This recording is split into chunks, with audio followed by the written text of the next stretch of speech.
milliste ootustega tulid tänasele pärastlõunale siia? Päris suur töö ootab ees. Ma arvan nagu seda, et valikut on väga palju ja ma arvan, et eks me arutame nagu päris pikalt ja põhjalikult. Ma arvan, et ootused olid ka see, et tuleb üks põnev arutav. Innukate ootustega.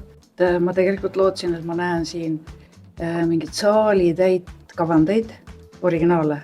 No minu ootused on need, et oleks iseenesest põnev, võistluslik olukord, aga lõpuks õiglus ja kõige ilusam võidaks. Väga huvitatud nägema, millest mõeldakse ja kuidas nähakse albumi kujundamist nooremate poolt.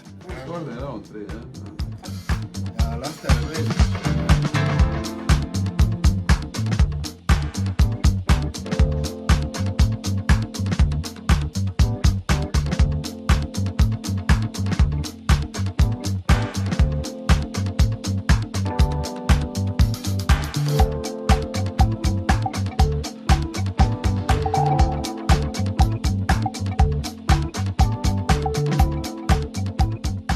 Siin mõningad muljad tänasest.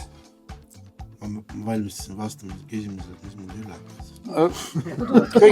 Kõigepealt see, mis üllatas? Mind üllatas see, et nii palju minu esimese valiku suuri lemmikuid ei jõudnud mitte kuhugi. Nii et kui sa küsid, mis tunne on, siis ma olen väga pettunud, aga kuna ma olen ikkagi ka hindan ka demokraatit ja seda üksmeelset otsust, siis nii on. Kurb. Ja väga palju häid töid ei tegelikult praegu eemal, aga no mis teha, elu on karm. Võib-olla mind üllatas see, et nii palju kui meid siin oli, meil olid küllaltki erinevad arvamused. Need inimesed, kes andsid hääli omakorda, olid ka erineval arvamusel, nii et see kokkuvõttes tegelikult annab sellele tulevasele netihindajale väga hea positsiooni, on panna need asjad paika. Ei üllatanud väga midagi, et ma arvan, et lihtsalt me saime, võib-olla sõbralikult saime kokkuleppele, et see oli üllatus, ma arvan. Väga palju asju oli, mis tuli läbi käia ja ikkagi tegelikult nagu need listid said suhteliselt üksmeelselt kokku.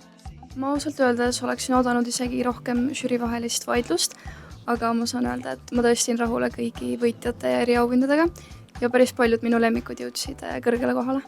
Mul on hea meel, et me saime päris kiiresti otsusele jõutud, et me ei veetnud siin 6 tundi näiteks.